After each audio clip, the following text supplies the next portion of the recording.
Shalom Uvracha. Nous avons promis qu'à midi, il est exact, précise, parler un petit peu du secret des caparotes. Je dis secret car dans le Shulchan Aruch, Rabbi Yosef Karo, le codificateur de notre Shulchan Aruch, a établi que c'est une méthode qui n'est pas cachère, selon la halakha. Et donc, lui, récuse de prendre un coq, une poule, la veille de Kippour, et de la tourner autour de la personne qui doit être expiée de ses fautes, avec 3 fois, en citant une phrase, je vais tout de suite vous l'expliquer. Il dit ça, c'est le chemin, l'habitude ancienne des Émorites. Les Émorites étant un peuple qui pratiquait l'idolâtrie. Donc Rabbi Yosef Karo a complètement rejeté cela. Le Harizal, Alav Shalom, c'est pourquoi je viens au secret, qui a été un légendaire kabbaliste véridique, lui a dit que non, qu'il y a un fondement dans la Torah à pratiquer cette expiation par le coq ou la poule en tournant sur la tête de celui qui doit se faire pardonner, expier, échanger, etc., comme nous le citons dans la phrase. Et bien sûr, l'ont suivi des grands maîtres de la Torah, notamment le Rav Hida, Rabbi Haïm Palachi, tous les grands célèbres rabbins ont suivi ce qu'a dit le Harizal. Maintenant, il y a d'autres rabbins qui, eux, proposent de ne pas faire avec le coq et avec la poule. C'est de faire uniquement avec un peu d'argent, comme par exemple un repas à 5 €, et de faire cette coutume. Et avec ça, on répare un petit peu la question du Rabbi Yosef Karo. Puisque les Émorites, ce peuple idolâtre, pratiquait avec le coq, avec la poule ou avec autre chose, eh bien, nous, on va faire une différence entre leurs coutumes, car il est marqué « Lotelchou bechukot hagoyim » ne marchez pas dans les lois des nations idolâtres, bien sûr, et nous allons faire cela avec l'argent. Dans les minhagim, dans les coutumes, au Maroc, ou en Tunisie, ou autres, dans d'autres pays, en Israël, ils le font jusqu'à aujourd'hui avec le coq ou avec la poule. Et donc, chacun, comment il ressent la chose. Mais celui qui le fait avec le coq et la poule n'enfreint pas la halakha d'après la mystique juive et d'après ce que les décisionnaires halakhiques de il y a de 200 ans, 300 ans, qui ont solidifié, intensifié ce minhag que le Harizal, c'est-à-dire cette coutume que le Harizal avait donc admis et soutenu. Maintenant, de toute façon, nous, le peuple d'Israël, on le fait, soit avec la poule ou avec le coq. Nous pratiquons cette méthode, car elle est très puissante. Alors, il y a ici, bien sûr, c'est de savoir quel est le sens réel de cette coutume. Ça n'est pas aisé à tout le monde de comprendre. Prendre des pièces d'argent, 5 €, bien sûr par personne de la famille. Une femme qui est enceinte, si elle le sait, elle a un garçon ou une fille, elle prendra une poule, si elle a une fille, si c'est un garçon, elle prend un coq, etc. Ça, on va essayer d'expliquer le sens des choses. Maintenant, il y a beaucoup de gens qui sont chez elles, qui sont chez eux, des personnes qui sont chez elles, et qui n'ont pas fait les caparotes. Alors, je voudrais, avec l'aide de Hachem, moi, donc j'ai pris une somme d'argent, comme ça, j'ai pris la somme de 98 €. Et je le fais à qui bon le semble, à qui a besoin de ça. Pourquoi la somme de 98? Parce que cette somme-là, elle est citée dans la phrase que nous allons réciter lorsqu'on fait tourner cet argent ou ce coq autour de la personne qui doit être expiée de ses fautes. On dit cela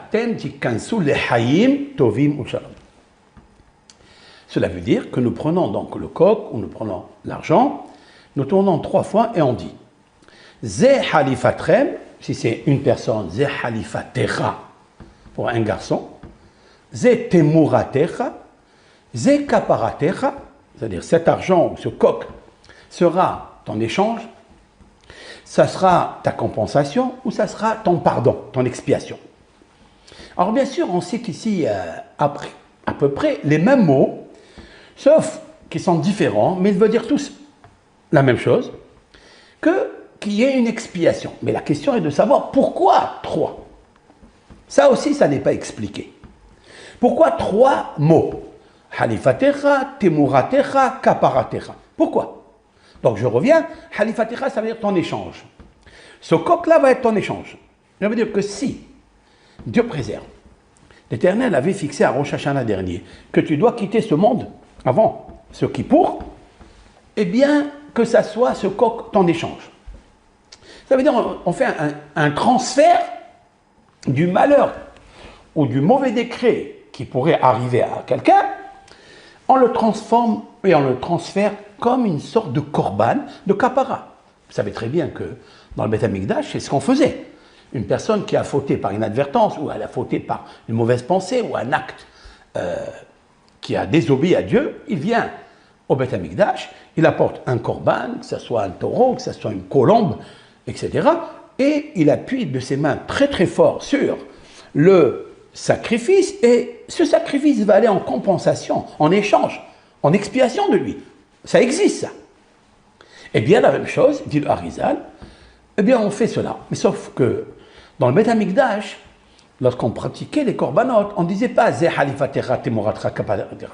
Ces 3 mots qui veulent dire a priori la même chose. Nous allons voir que ce n'est pas du tout la même chose. Puis on dit, la suite, Zeh hamamon, donc cet argent-là, ou bien Zeh atarnegol, ce coq, d'accord, Yeler, la mavette, il ira à la mort, Ve'ata, et toi, Tikanes, les haïm, tovim ou shalom. Et toi, tu rentreras dans une vie de paix et de bénédiction. Voilà ce qu'on dit. Donc on a dit le mot les haïm, c'est ce qu'on cherche.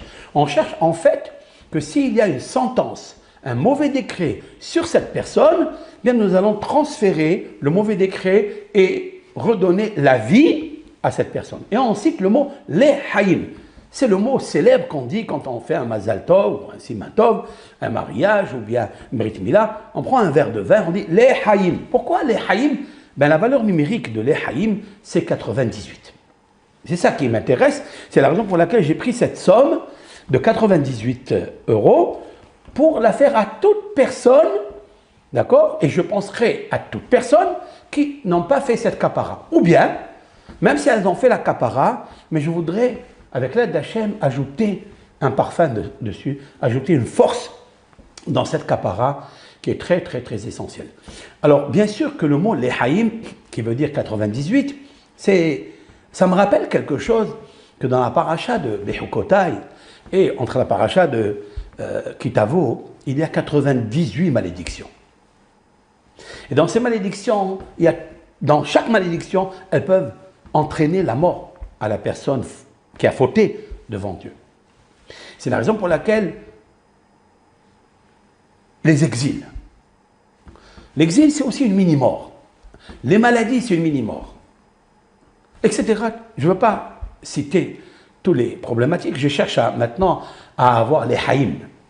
En fait, le mot les haïm, il vient enlever, il vient renverser les 98 malédictions que l'on pourrait malheureusement avoir et transférer cela en les haïm. 98 en échange de 98. Vous comprendrez que c'est très profond. Et c'est pour ça qu'on dit les haïm tovim ou shalom. On dit tu rentreras à une vie tovim. C'est quoi le mot tovim? Tov. Pourquoi on cite le mot tov? Vous savez très bien que la valeur numérique du mot tov, c'est 17. En fait, c'est ça. Le secret, il est là. C'est que comment on obtient le tov, c'est-à-dire le bonheur? Le mazal tov, un zivuk tov, une parnassa tova, bracha tova. Comment? Ben par le chiffre 98. Parce que la valeur numérique théosophique, c'est-à-dire réduite, de 98 est égale à 17, c'est-à-dire 9 et 8, 17. C'est ça, il y a un grand secret ici. Alors comment on obtient ça? Par quelle force nous obtenons? Ce ne sont que des mots, mais nous allons expliquer cela. Et à la fin du cours, je prendrai 2 minutes pour faire la kapara. Tout d'abord, pourquoi un tarnégol? C'est-à-dire pourquoi un coq? Pourquoi on ne prend pas une colombe? Pourquoi on ne prend pas un autre animal? Et d'ailleurs, le tarnégol, le coq n'était pas permis pour les sacrifices pendant le temple. On prenait des colombes, des tourterelles. Et là, on a choisi un coq. Pourquoi? La réponse est la suivante. Le coq a une grande spécificité. Le coq, en fait, il ressemble à l'être humain. Je vais expliquer. Tous les matins, pour ceux et celles qui pratiquent cette bénédiction, on dit « Baruch ata Hashem Elokeinu melech haolam » source de bénédiction. Hashem, le maître du monde. Hanoten, qui a donné la servi, Bina, intelligence, les avhin, pour différencier, discerner, ben, or, les hosher. C'est-à-dire entre Yom et Laïla, le jour et la nuit. Le coq, vous savez très bien qu'il a cette intelligence, il chante cocorico à Dieu lorsqu'il arrive la fin de la nuit et le début du jour, quand la lumière commence à apparaître, eh bien lui, il chante. C'est magnifique. Il n'y a aucun animal, seulement le coq.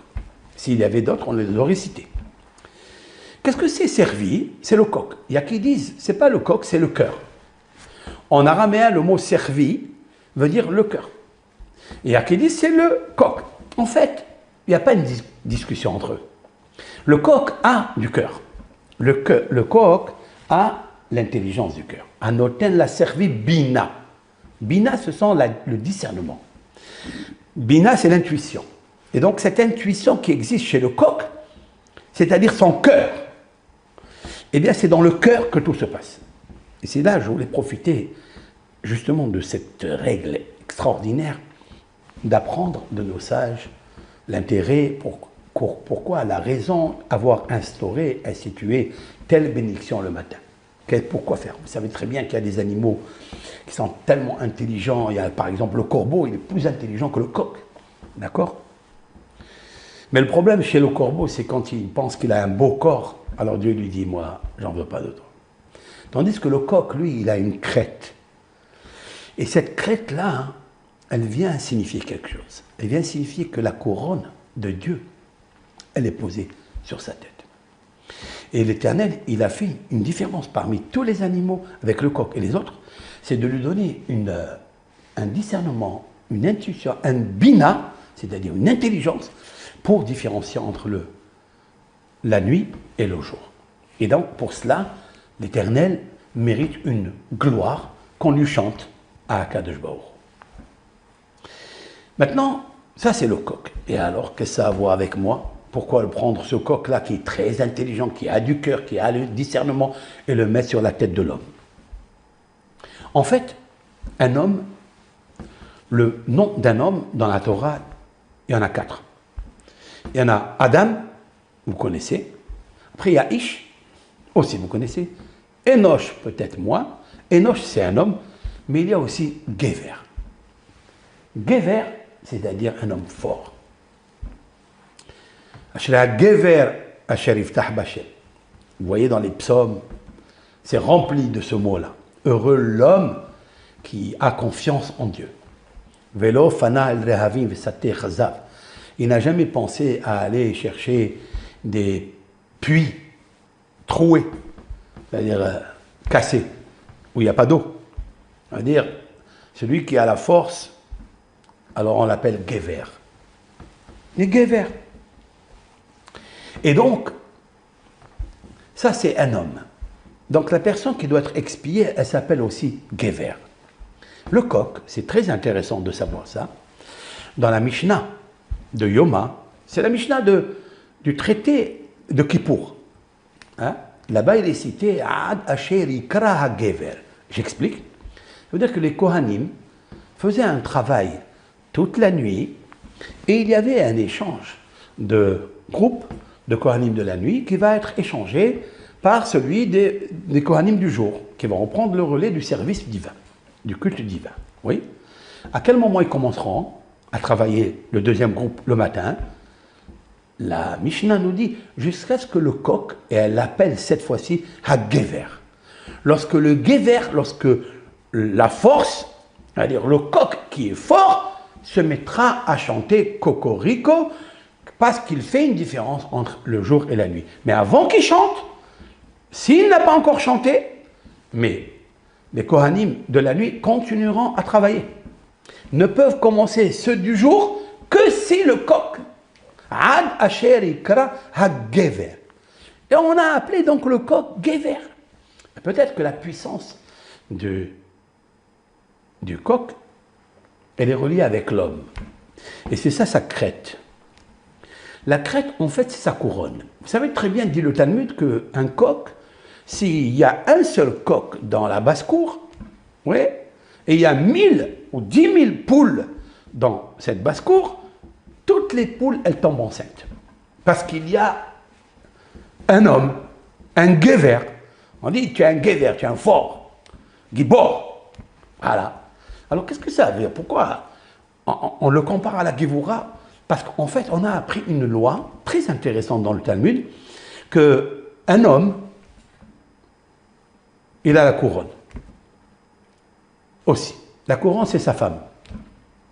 C'est marqué dans le Talmud, dans le traité Evamot, qu'une personne ne peut commencer son devoir conjugal que si d'abord il s'est réconcilié avec sa femme. Sinon, l'enfant qui naît, il naît un enfant triste. Pourquoi? Parce que si une personne pratique le devoir conjugal lorsque le conjoint n'est pas heureux, n'est pas d'accord, c'est pas toujours qu'on est d'accord, parce qu'on est fatigué, etc. Et si donc ça se fait quand même, donc il y a ici une tristesse qui se fait. Alors l'enfant il sort triste. Qu'est-ce qu'il fait, le coq? Le coq, avant de pratiquer le devoir conjugal pour que la poule donne les œufs, eh bien d'abord il se réconcilie avec elle. D'abord il la flatte, il lui parle, et en fait sa force c'est justement de connaître le caractère de la poule, et après il pratique le devoir conjugal. Et le Talmud de dire, apprenez du coq comment agir. Très intéressant. Ça c'est une première loi. La deuxième loi que dit le Talmud, que si on coupe la crête du coq, on le rend stérile. Le Talmud demande, comment rendre stérile un coq? Coupe-lui la crête. Coupe-lui la couronne. Waouh! Et Rashi, ce commentaire, le luminaire des commentateurs de la Bible, de la Torah et du Talmud, il dit quelque chose de magnifique. Pourquoi? Parce qu'on lui a enlevé sa splendeur. Sa couronne, c'est sa splendeur. Voilà donc une réponse à beaucoup de personnes qui n'arrivent pas à avoir des enfants, qui n'arrivent pas à s'accoupler. Cherchez pourquoi. Parce que peut-être on leur a enlevé la splendeur, on leur a enlevé la couronne, on leur a enlevé leur intimité, leur fierté. Le coq nous apprend beaucoup de choses. Et si j'apprends ça du coq, quand on lui enlève la fierté, lorsqu'il faut se réconcilier avant d'accomplir un devoir conjugal, on a appris du corps. C'est pas un homme ça, c'est un vrai homme. Il ne se trouve dans aucune créature ces deux caractères-là, sauf dans le corps. Donc il s'appelle Gever, il s'appelle un homme, c'est-à-dire un gibor, une force. Sa force se trouve ici, dans la tête. Maintenant, écoutez bien. Lorsque un homme, il a fauté, maintenant j'arrive à l'expiation. Lorsqu'une personne a fauté, elle a perdu sa fierté, elle a perdu sa couronne. Vous le savez ça. Et donc, des fois, il est brisé, des fois, il est complètement déchiqueté, écorché. Pourquoi? Cherche. Il a perdu sa fierté, sa splendeur, sa couronne. Vous le savez ça.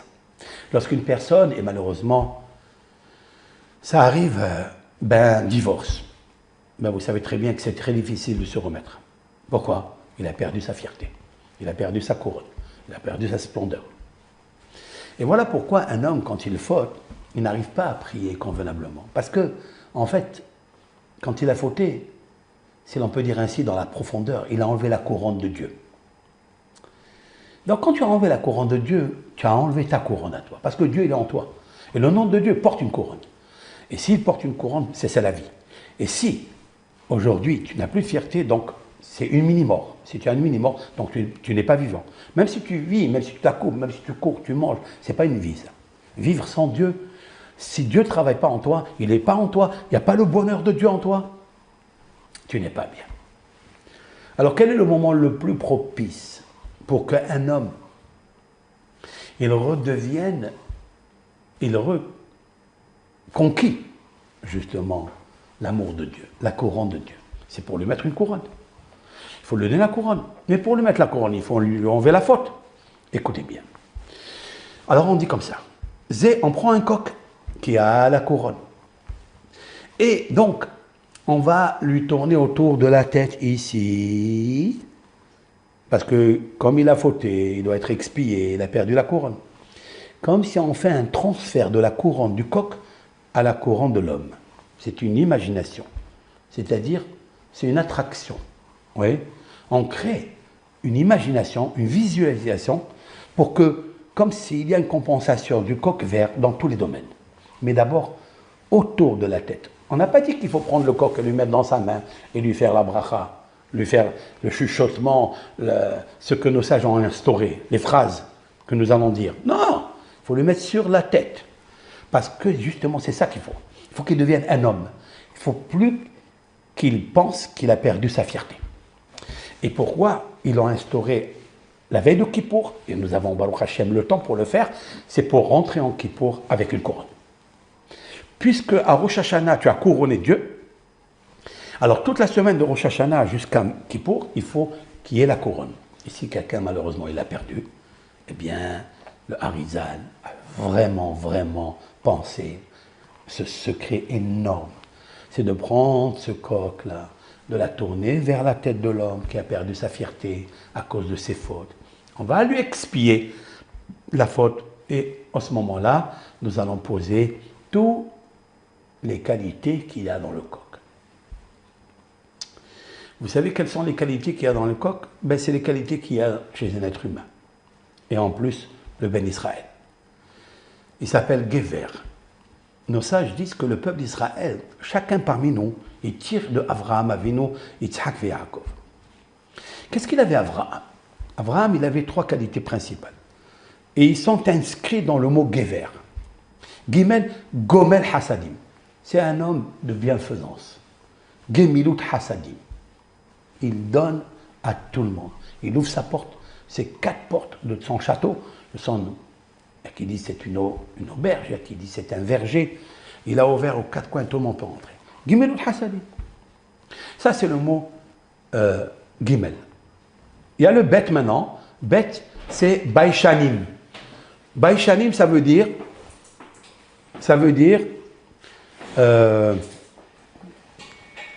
Baishanim, c'est honteux, pudique. Baishanim. Quelqu'un qui a la boucha sur son visage, eh bien, ça veut dire qu'il est, comment on appelle ça, honteux. Il a du respect vers tout le monde, il baisse toujours ses yeux. Ça, c'est Avraham Avinu. Et puis après, il reste le Resh. Le Resh, c'est Rahmanim, c'est-à-dire miséricorde. Ils ont la charité dans le cœur. Le peuple d'Israël, c'est la charité dans le cœur. C'est le donateur le plus grand depuis des millénaires, depuis Avraham Avinu, depuis Yitzhak, depuis Yaakov. Le peuple d'Israël, c'est un grand donateur. C'est la raison pour laquelle on prend le coq. Parce que lui aussi, il s'appelle Gever. Donc, Gimel, Gimelot Hasadim, après Bet, Baishanim, après Resh, c'est Rahmanim. Qu'est-ce qu'il nous faut le jour de Kippour? Ces trois qualités. Ces trois qualités essentielles, c'est d'être Baishanim, Rahmanim et Gomel Hasadim. Voilà. Nous devons prendre pour la future année, si Dieu veut, d'avoir ces trois qualités. Les travailler, ne pas les lâcher, ne jamais les délaisser. C'est ce que nos sages nous ont appris. Maintenant, nous prenons donc ce coq-là qui a toutes les qualités qu'un homme a, et je veux me réconcilier avec Dieu et avoir sa couronne, avoir honte de faire un péché pour sa couronne, car si j'ai pas honte, donc j'ai pas pitié. Si j'ai pas pitié, donc je ne suis pas une personne qui fait du bien. Donc je réunis ces trois qualités qui sont dans le coq et qui sont dans l'homme, dans le Ben Israël, et on les tourne autour de sa tête, avec la couronne du coq vers la couronne de l'homme, vers le cerveau de l'homme. Parce que là où se trouve la Neshama, c'est ici. C'est dans sa couronne. Et en fait, on dit Ze halifatecha. Ça, c'est ton échange. Ze temuratecha. Ça, c'est ta compensation. Ze kaparatecha. Ça, c'est ton expiation. Dans cet ordre-là. Je cite dans cet ordre. Il y a qui ne font pas attention dans l'ordre, mais non, il faut le faire dans cet ordre-là. Pourquoi? Parce qu'il y a ici un grand secret dans les initiales de Halifatecha, Temuratecha, Kaparatecha. Il ressort la lettre Het, Halifatecha. Vous me suivez? Je vais très doucement. Halifatecha, c'est-à-dire ton échange. Het. Après, il y a Temuratecha. Tav. Après, il y a Kaparatecha. Chav. Het, Tav, Chav. C'est un nom kadosh, c'est un nom saint parmi les 72 prénoms divins. Ouais. Qu'est-ce qu'il veut dire ce nom? Ben, ce nom, il a la puissance de ramener l'influence perdue à cause de la faute. Car une personne, quand elle fait un pécha, c'est-à-dire elle fait une faute grave vis-à-vis de Dieu, elle a fermé le robinet de la parnassa. Elle a fermé le robinet de son zivouk. Elle a fermé toutes les matrices qui donnent les 50 portiques du shefa, c'est-à-dire de l'influence, de la profusion céleste. Car le mot pécha, qui veut dire péché, péché, pécha, c'est l'anagramme du mot shefa, c'est-à-dire abondance. Si un homme se trouve sans l'abondance, c'est parce qu'il a perdu sa couronne. S'il a perdu sa couronne, la causalité, c'est la faute. Parce que tu n'as pas eu la rahmanout, tu n'as pas eu la gevura de te retenir, tu n'as pas eu la baïchanout, c'est-à-dire la honte, tu n'as pas eu la force de maîtriser ton Isserara. Et à ce moment-là, tu as perdu ces trois qualités. Ces trois qualités, tu as enlevé la couronne. Maintenant, on veut revenir à l'héros. Alors à ce moment-là, je suis obligé de passer par ce nom très très important, très kadosh. Il s'appelle Hat Tav Chaf. Et en fait, la première des choses qui est la plus importante, c'est Torah Hashem Beficha.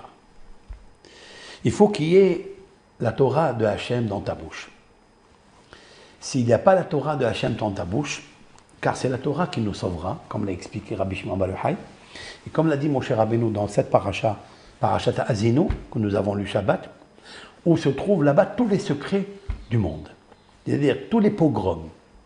Se trouvent là-bas tous les prénoms des bénis Israël, tous les prénoms. Vous savez combien de mots il y a dans parashat Azinu qui contient seulement 52 versets. Seulement 52 versets. Comme la valeur numérique Eliyahu. Eliyahu Hanavi. Eliyahu, c'est 52. Mais le chapitre, il est très intéressant. C'est que le chapitre, il s'appelle chapitre 32, lève, le cœur. La correction de tous nos fautes, c'est le cœur. Nous devons avoir un cœur qui est gibor, fort, qui doit être baïchan, qui a honte, qui est pudique, et aussi rahman, qui est miséricorde. Dès qu'on abandonne ces trois qualités principales qui se trouvent dans le mot gever, force, nous avons perdu notre force. Alors à ce moment-là, il y a ce qu'on appelle la gevura, c'est une sphère qui s'appelle gevura, c'est la main gauche, c'est-à-dire la faiblesse. Alors il arrive des faiblesses dans le monde. La parnassa, elle est faible, le zivouk, il est coincé. Tout ça, c'est la causalité, c'est justement ce que je viens de dire maintenant. Vous savez combien de mots il y a dans cette paracha de Ha'azinu? Il y a, d'après le Gaon de Vilna, moi je n'ai pas compté, mais je lui fais confiance, bien 613 mots. Très intéressant. Condensés dans 52 versets. Dans 52 versets, et c'est ça qui m'interpelle, la puissance de la prophétie de Moshe Rabbeinu. Donc la Torah, elle est émette. Et en fait, 613 mots, mais est-ce qu'il a fait exprès? Ou bien il a écrit comme ça, de l'encre, ces versets, elle a écrit 52 versets avec 613 lois de la Torah? C'est pas possible, ça. Ça doit nous donner une extase, tellement de dire, Hachem, tu es tellement grand, mais je ne te connais pas. Je ne te connais pas. Mais justement, c'est ça que je voulais dire. Au moment où je tourne avec le coq, ou bien avec l'argent cette fois-ci, eh bien, je dois savoir que, en effet, j'ai perdu quelque chose. J'ai perdu la grandeur de Dieu. À Kippour, c'est ça qu'on va. Donc, on forme le mot Het Tavchav, Halifatecha, Temuratecha, Kaparatecha. Alors, lorsque on arrivera à ça, l'Éternel, il va ouvrir la porte en haut. Et avec ses deux mains, il va envoyer la profusion d'abondance sur toi. Pourquoi? Parce que ce nom, qui est très saint, se trouve dans un des versets dans la Torah et dans les psaumes. Un des versets de la Torah dans Deutéronome, c'est marqué Patoah tiftah et yadecha. Concernant la Gemilut Hasadim, écoutez bien la profondeur qu'il y a ici. Lorsque j'ai dit que le peuple d'Israël c'est Gever, c'est-à-dire Gomle Hasadim, Baishanim, Rahmanim. Donc c'est aussi le coq. Eh bien, dans la bienfaisance, il est marqué Patoah, ouvre, Tiftah, ouvre, et Yadecha, tes mains. Ouvre tes mains. Ça veut dire que les deux mains, ils doivent donner la tzedaka. Ça veut dire quoi? Ça veut dire, il ne faut pas dire j'ai donné le matin, ça y est, je ne donne plus. Pas du tout. Ouvre. Ouvre tes mains. Patoah tiftah. C'est pourquoi la Torah l'a répété. Patoah tiftah. Ouvre tes mains. Donne. Pourquoi? Parce que tu es relié avec Abraham, Isaac et Yaakov, que eux, ils ont donné sans regarder. Patoah tiftah, c'est-à-dire. Et alors, regardez la fin des mots. Patoah tiftah, het. Regardez le sofet tevot, la fin des trois mots. Tiftah et yadecha. Tiftah, vous lisez avec moi het. Et tav. Yadecha chaf. Het tav chaf. C'est son nom kadosh hatar. Hatar, c'est quoi hatar? C'est trancher. C'est quoi trancher? Il y a dans le ciel 7 cieux. Un des cieux s'appelle Shehakim. Pourquoi il s'appelle Shehakim? Parce qu'il rigole. Shehakim, ça vient du mot sohek. Ils rigolent. Ils sont joyeux. Et quelqu'un qui rigole, quelqu'un qui sourit, il amène la parnassa. La parnassa, elle s'appelle Shehakim. Pourquoi? Parce qu'il y a des anges en haut. Par ses mitzvot à lui, par la tzedaka qu'il fait, ils prennent la manne, c'est-à-dire la lumière spirituelle, qui est d'abord à l'origine spirituelle, qui est une lumière infinie, et ils font un moudage, si l'on peut dire ainsi, hein, c'est juste une image, et ils font descendre la manne qui se transforme en parnassa, en abondance dans ce monde. À qui? À celui qui ouvre sa main aux pauvres. Celui qui ouvre sa main quand il fait l'ablution des mains, il ouvre sa main, il dit Potea et yadecha ou masbiya. C'est le psaume 145 dans la lettre F. Potea et yadecha. Regardez la fin des mots. Potea et tav yadecha chaf. Voilà ce nom qui revient. Et Moshe Rabbeinu, c'est lui qui nous a révélé ce secret. Et donc, c'est sûr et certain que si tu fais ça, alors il s'accomplira un autre verset. Tatzliach et derachecha. Qu'est-ce que ça veut dire? Tu réussiras dans tout ce que tu entreprends. Et vous regardez, c'est marqué dans la Torah ça. Tatzliach et derachecha ve'as taskil. Alors tu deviendras sage. Vous regarderez que tatzliach et derachecha, encore une fois, la fin des mots fait ressortir le mot kadosh, ça, het tavcha. Tatzliach et tab. Yadecha chaf. Vous avez vu qu'il y a des grands secrets dans la Torah pour la réussite? Eh bien, c'est les mêmes lettres qui font en sorte d'expier la puissance de la faute. C'est-à-dire que quand l'ange de la mort, le Satan, il entend ces trois mots. C'est pourquoi j'ai besoin de dire trois mots. Halifatecha, ton échange. Temuratecha, ta compensation. Kaparatecha, ton expiation. Vous avez vu que c'est fait exprès. Maintenant, ça va plus loin. Alors qu'un homme il fait une faute, c'est pas seulement son corps ou bien son âme végétative qui a subi une impureté, un bouchon, il va comprendre, il va tomber malade. Non, c'est aussi son rouah, son âme évolutive. C'est aussi son âme émotionnelle. Elle ne vibre plus. Eh bien, nous citons ici trois lettres du nom de Dieu dans Halifatecha, Timuratecha, Kaparatecha pour faire une orientation, une superposition électrique pour guérir. Par le Het, on guérit le Nefesh, par le Tab, on guérit le Ruah, et par le Chaf, on guérit la Neshama. Parce que le Chaf, c'est Kavod. Et la Shama s'appelle Kavod. Ça sera un autre cours, ça. Donc, vous voyez que tout est magnifique, tout est extraordinaire. Maintenant, je vais vous dire quelque chose. Le nom que je viens de citer maintenant, ce n'est pas lui le plus important. Il y a un autre nom qui vient avant, qui est plus puissant encore. Et lorsque je le citerai, l'ange de la mort, il a peur. Parce que c'est avec ça que Moshe Rabbeinu a fait tous les miracles en Égypte. Pour faire un miracle, il faut enlever l'impureté. L'impureté causée par l'idolâtrie égyptienne, ça a été difficile de l'enlever. Mais Dieu dit à Moshe, Kah et amate beyadecha. Prends le bâton dans tes mains. Et amate beyadecha, vous écoutez? Ça veut dire, prends le bâton dans tes mains et fais les miracles. Et, regardez à la fin, il y a tav. Hamate he. Beyadecha chaf. Tav he chaf. C'est le nom qui s'appelle tav kouf. Tav chaf he. Take, ça veut dire frappe. Wow. C'est le nom qui frappe. En fait, c'est le nom qui assèche les forces du mal. Voilà ce que je veux dire. Et il lui dit à Moshe Rabbeinu, Veze lecha ha'ot. Et voici le miracle que je vais te faire et le signe que je vais t'indiquer que vous allez sortir d'Égypte. Et quand vous sortirez 50 jours après, vous allez recevoir la Torah. Il lui a dit comme ça. Et regardez comment Dieu, dans les mots de la Torah, et c'est ça la prophétie qui est grandiose, elle est authentique. Moi, je suis en extase de ça.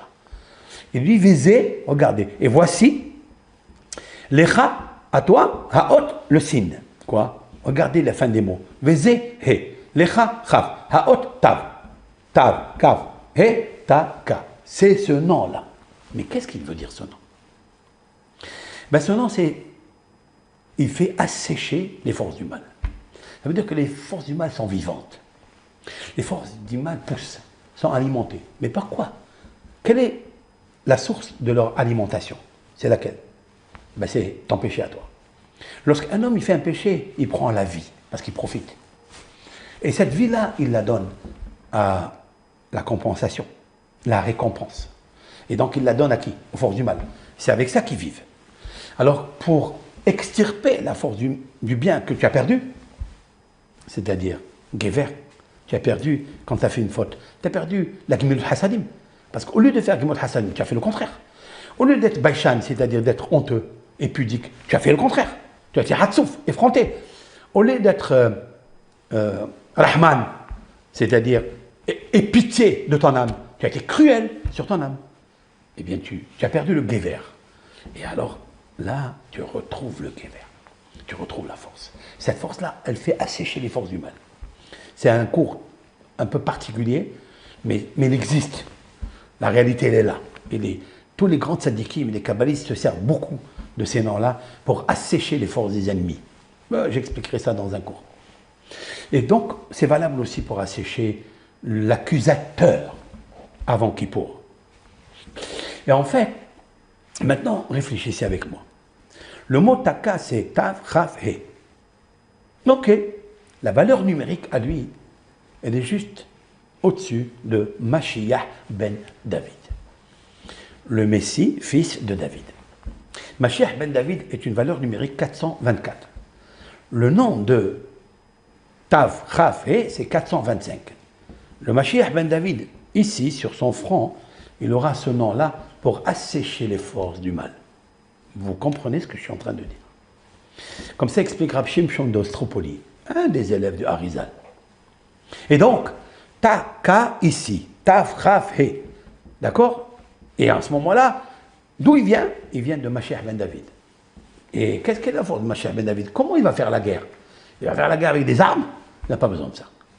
Juste en comprenant tous les secrets qu'il y a dans ce nom que je viens de vous citer, eh bien, avec ça, il va amadouer, adoucir, assécher les forces de la haine. J'ai des preuves sur ça dans la Bible, dans toute la Bible. Bon, ce n'est pas l'objet du shiur. Maintenant, qu'est-ce qui s'est passé? Combien de lettres il y a dans ce nom? 3. Ben, si j'ajoute 3 à 425, ça fait combien? Ça fait 428. Ben, c'est le nom que je vous citais au début. Ha, ta, het, 8. Tab, 400. Et après, il y a Chaf, 20.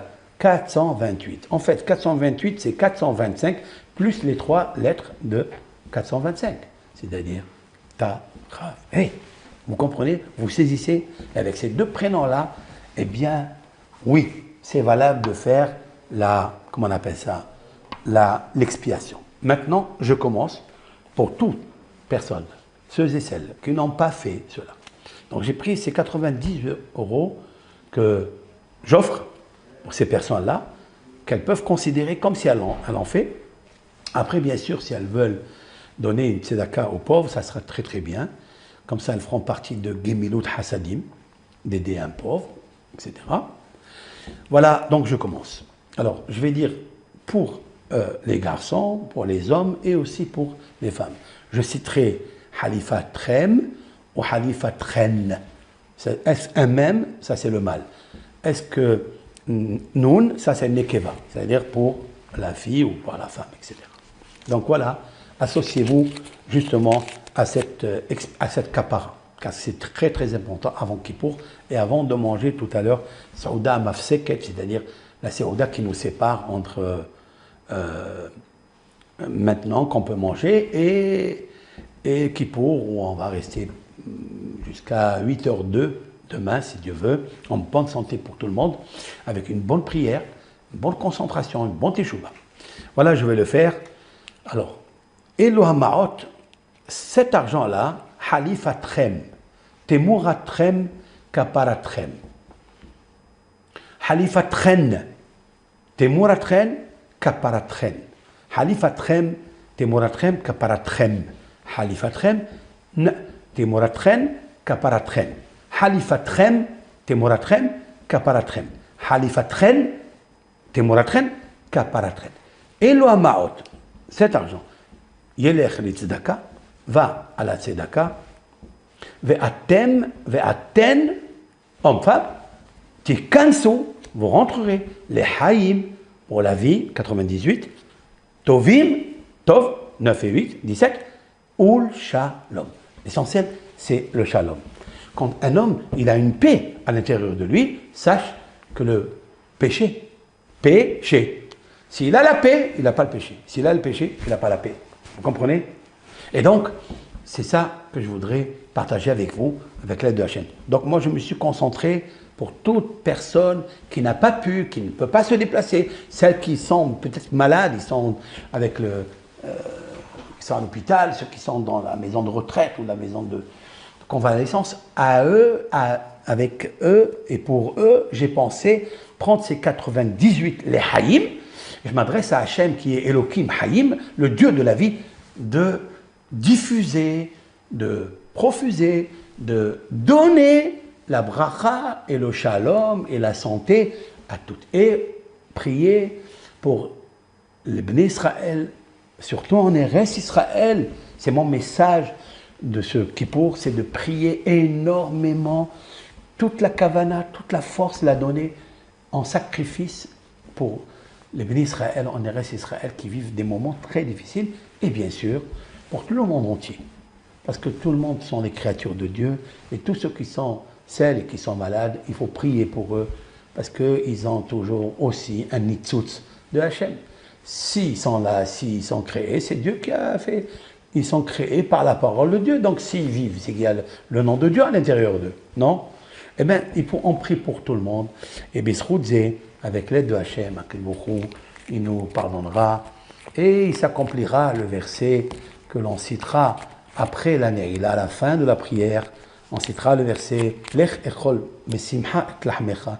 Va manger ton pain avec joie, kiratza Elohim et maasecha, car l'Éternel a accepté, exaucé ton action du jeûne, ton action de la prière, ton action de la tzedaka, ton action d'accepter que tu sois un gever, un gibor, c'est-à-dire gemilot hasadim, baishanim et rahmanim, c'est-à-dire être des personnes qui font du bien.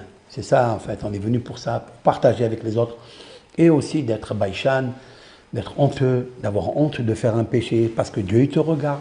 Fais attention à ça. Il faut aussi avoir honte de Abraham, Yitzhak et Yaakov, nos patriarches. Qu'est-ce qu'ils se disent? Pourquoi on n'a pas honte? Comme on a honte de notre père, de notre mère, eh bien, on a honte des patriarches qui nous ont toujours protégés, qui nous ont éduqués, qui nous ont donné la Torah. Eh bien, en fait, aussi Rahmanim, d'être Rahman, c'est-à-dire d'être comme Dieu. Rahman, je voudrais parler, c'est pas seulement être miséricorde, quand tu as pitié d'un pauvre, tu lui donnes. C'est pas encore une preuve que tu es miséricorde, donc tu as la charité. Des fois, on donne aux pauvres, comme explique le Havot al-Vavot, parce qu'en fait, je veux pas qu'il me casse la tête, parce que j'ai mal. C'est pas pour lui. Bon, c'est aussi pour lui, mais aussi je veux calmer ma douleur. J'ai mal de voir quelqu'un qui son ventre est vide, son frigidaire est vide. Mais ça n'est pas ça la mitzvah. Rahman, c'est plus que ça. C'est aller chercher la personne qui n'a pas et tu lui donnes. Lui pardonner. Si quelqu'un, il ne pardonne pas à l'autre, il s'appelle cruel. Il faut lui pardonner à l'autre. Pardonne. Rahmanim. Et c'est pourquoi je terminerai avec le mot Rahamim, qui veut dire la miséricorde, la compassion. Nous allons réciter le jour de Kippour pendant les 5 prières 26 fois le mot El, Melech, Raham, Melech Yoshev, Al-Kiseh, Rahamim. Dieu Tout-Puissant est assis sur la chaise des miséricordes. Waouh! Parce qu'il n'y a que Dieu à qui tu peux demander le pardon. À qui tu vas demander le pardon. Parce qu'il est la source de la miséricorde. Le mot Rahamim, voici le secret. Resh, Het, Mem, Yud, Mem. Avec l'aide d'Hachem. Resh, Rahum, compassion. Het, Hanoun, miséricorde. Mem, Melech, le roi. Yud, Yahid, unique. Miyuhad, unique en son genre. Voici le mot Rahamim. Quand tu diras le mot Rahamim, tu dis il n'y a que toi, le roi de la compassion, de la miséricorde. Tu es le seul roi qui est l'unicité et en son genre. Pas 1 et 2 et 3, ça n'existe pas. C'est toi qui gouvernes tout. Et donc, Bisroudze, donne-moi la vie. Zochrenu, les haïm, c'est la prière que nous faisons à Rosh Hashanah pendant les 12 jours de pénitence. Le jour de Kippour, elle va se répéter 5 fois. Zochrenu, les haïm. Souviens-toi, les haïm, cela veut dire 98. Et ça peut fonctionner que si tu as fait le tikkun, si tu as fait l'embellissement, j'allais dire, tu as fait cette expiation, comme nous l'avons expliqué. Ce cours-là, je sais que vous êtes occupés à à faire les plats, etc. Mais s'il vous plaît, on n'a pas le temps de partager, de diffuser, de faire de la publicité. Alors partagez-le. Et c'est mon message. En tous les cas, Shana Tova pour tout le monde. Gmar Hatima Tova. Que l'Éternel vous inscrit, vous scelle dans le livre de tout. Les 50 portiques du bonheur. Voilà. Kol Tov Lachem, Bracha Ve'atzlacha.